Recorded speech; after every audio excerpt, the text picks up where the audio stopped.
राजकीय नेत्याचा सर्वात मोठा शत्रू कोण? त्याचा कार्यकर्ता, त्याचा नेता, त्याचा स्पर्धक, त्याचा विरोधक की आणखीन कोणी? तर या राजकीय नेत्यांचा सर्वात मोठा विरोधक म्हणजे फोन.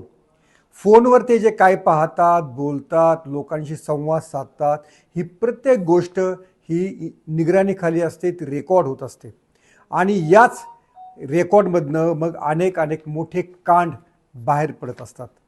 आता असंच एक कांड भाजपमध्ये बाहेर पडलेलं आहे, ते देखील एका ऑडिओ क्लिपमुळं.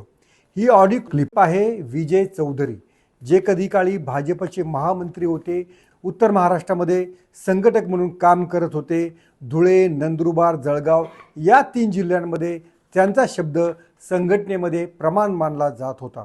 आता त्यांच्याच फोनमधील संभाषण अशा रीतीनं बाहेर पडलेलं आहे की भाजप नेत्यांची अनेक कलंगुडी किंवा अनेक दुखणी यातून आता समाजासमोर आलेली आहेत. सगळ्यात त्यांचा जो पहिला कॉल जो बाहेर आलेला आहे, अर्थात हा कॉल जाहीर होण्यापूर्वी त्यांनी असं म्हटलेलं आहे किंवा जाहीर झाल्यानंतर असं म्हटलेलं आहे की याच्यामध्ये माझा आवाज नाही आहे, हे डिफेक्ट तंत्रज्ञान करून वापरलेलं आहे, मी कोणाची बदनामी केलेली नाही आहे असा दावा केलेला आहे. पण त्यांच्या विरुद्ध नंदुरबारमध्ये गुन्हा दाखल झालेला आहे. हा गुन्हा दाखल कुणी केलेला आहे हे देखील पुढच्या काही क्षणामध्ये तुम्हाला कळेलच. पण फोनवर बोलताना किती सावधगिरी बाळगावी लागते आणि कसं बोलावं लागतं याचा धडा या प्रकरणामुळे अनेक नेत्यांना मिळेल, याच्यामध्ये कोणतीही शंका नाही. विजय चौधरी यांनी मंत्री गिरीश महाजन यांच्याशी बोलताना ऑडिओ क्लिप जाहीर झालेली आहे. याशिवाय आमदार आमशा पडवी यांच्याशी देखील बोलताना त्यांची एक ऑडिओ क्लिप बाहेर आलेली आहे. याच्यामध्ये विजय चौधरी आणि इतर जे नेते बोलत आहेत ते भाजपसाठी धक्कादायक आहे. भाजपसाठीच नाहीत तर या संभाषणामध्ये महिला नेत्यांच्या नावाचा उल्लेख झालेला आहे. या महिला नेत्यांविषयी देखील हे नेते कसे बोलतात खाजगीमध्ये हे देखील उघड झालेलं आहे. त्यामुळं भाजपची चाल, चलन आणि संस्कृती याचं जर तुम्हाला पुरावा जर काही पाहायचा असेल तर त्या ऑडिओ क्लिपमध्ये मिळतो. राष्ट्रवादी काँग्रेसचे नेते आणि आमदार रोहित पवार यांनी त्यांच्या फेसबुक पेजवर यातील काही ऑडिओ क्लिप या जारी केलेल्या आहेत. माध्यमांमध्ये देखील त्या दाखवल्या गेल्या आहेत. तर विजय चौधरी यांचं दुखणं नक्की काय आहे? विजय चौधरी या कॉलमध्ये जो आमशा पडवी यांच्याशी झालेला आहे त्या कॉलमध्ये हिना गावित आणि विजय कुमार गावित यांच्याविषयी ते बोलत आहेत. आता या हिना गावित आणि विजय कुमार गावित या दोन्ही बाप लेकींनी अक्षरशः भाजप हायजॅक केलेला आहे असं या पडवी आणि विजय चौधरी यांचं मत आहे. माजी खासदार असलेल्या हिना गावित यांनी भाजपच्या वरिष्ठ नेत्यांच्या नजरेत भरेल अशी कामगिरी केलेली आहे असं या दोघांचं म्हणणं आहे.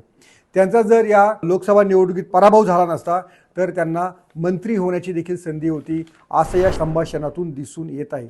पण जे भाजपचे जे जुने निष्ठावंत कार्यकर्ते आहेत त्यांना हे गावित कुटुंबीय कसं छळत आहे याचा देखील पाडा या संभाषणामध्ये दिसून आलेला आहे.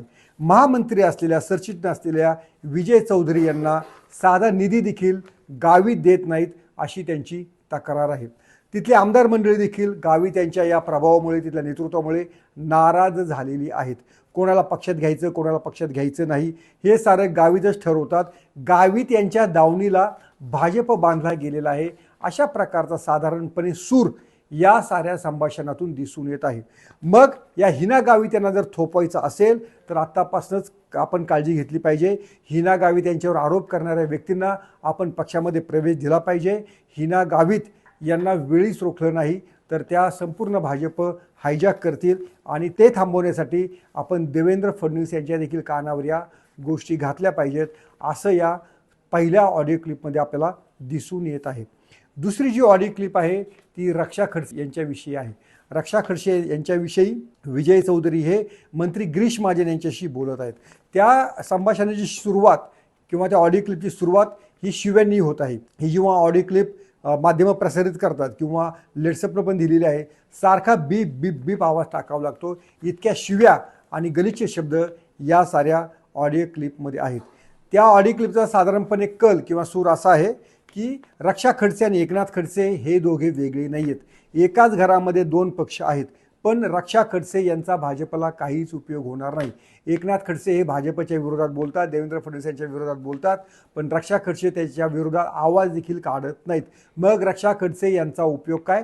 रक्षा खडसे यांचं मंत्रिपद तातडीने काढून घ्या.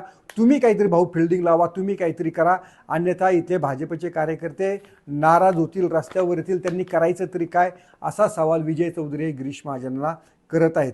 खासदार स्मिता वाघ यांच्याविषयी त्यांची मतं काय फारशी वेगळी नाही आहेत. त्या अकार्यक्षम खासदार आहेत आणि त्यांचाही काही फारसा उपयोग नाही, असा या विजय चौधरी यांचा आक्षेप आहे. आता या साऱ्या प्रकारानंतर विजय चौधरी यांच्या विरोधात हिना गावित यांच्या चुलत भावानंच थेट ॲट्रॉसिटीची तक्रार दिलेली आहे. गुन्हा दाखल झालेला आहे. हे जे संभाषण हिना गावित आणि विजय कुमार गावित यांच्याविषयी केलेलं आहे, त्यातनं त्यांच्या बहिणीचा छळ झालेला आहे, त्यांना मानसिक त्रास देण्याचा प्रयत्न केलेला आहे. त्यामुळं ही ॲट्रॉसिटी तक्रार देखील पोलिसांनी दाखल करून घेतलेली आहे. आता एकनाथ खडसे आणि रक्षा खडसे हे आता काही तक्रार करतात का, हे आपल्याला पाहावं लागेल. पण एकूणच भाजपमध्ये जे निष्ठावंत आणि जे नवीन आलेले आहेत, पक्षामध्ये त्यांना मानाचं स्थान मिळालेलं आहे, अशा नेत्यांमधल्या संघर्षाचं एक प्रतीक या सगळ्या संभाषणातून आपल्याला दिसून येत आहे. दुसरी गोष्ट अशी आहे की उत्तर महाराष्ट्रामध्ये भाजप सोडून कोणताच पक्ष नाही. भाजपची जी बोट आहे, जे घर आहे, ते पूर्णपणे भरलेलं आहे. एकमेकांना धक्के दिल्याशिवाय, एकमेकांना खाली पाडल्याशिवाय तिथली स्पेस नेत्यांना कॅप्चर करता येत नाही. यातला निष्ठावंत नेत्यांसाठी भाग असा आहे की ज्यांनी पक्षासाठी काठ्या लाट्या खाल्ल्या, त्यांचा पक्षाला विसर पडला, असा सूर या संभाषणातून दिसून येत आहे. आता यातली महत्त्वाची जी गोष्ट आहे की गिरीश महाजन यांनी मान्य केलेलं आहे की बघूया आपण रक्षा खडसे यांचा बंदोबस्त करू, त्यांचा राजीनामा घ्यायला लावू, असं काहीतरी आपण करूया, असं म्हटलेलं आहे. त्यामुळे असं एकूण दिसतं आहे की रक्षा खडसे यांचं पद घालवण्याचं वरिष्ठ पातळीवरनं निश्चित झालेलं आहे. अर्थात आता ही जी क्लिप आलेली आहे, त्या क्लिपनंतर आता त्यांचे हा जो प्लॅन आहे, हा जो डाव आहे, हा सक्सेसफुल होईल का, हे आता आपल्याला पुढे पाहावं लागेल. पण भाजपमध्ये सारं आलबेल नाही, प्रचंड मोठी अशी खतखत आहे, असंतोष आहे. हा असंतोष अशा मोबाईल क्लिपमधनं, ऑडिओ क्लिपमधनं बाहेर पडतो आहे. आता हे राजकारणाविषयी बोललेलं आहे, पण एकमेकांच्या लफड्यांविषयी, एकमेकांच्या कारभाराविषयी, त्यांच्या पैशांविषयी, व्यवहाराविषयी देखील भरपूर या क्लिपमध्ये बोललं गेलेलं आहे. त्यामुळे एकूणच एकमेकांचे कपडे फाडण्याचे उद्योग भाजपमध्ये सुरू झालेले आहेत. हाच या ऑडिओ क्लिपचा सारांश आहे. बघूया अशा आणखीन कोणत्या क्लिप या विजय चौधरी यांच्या पुढे येत आहेत, कारण त्यांचा फोनच कोणीतरी हॅक केल्याचं दिसून येत आहे.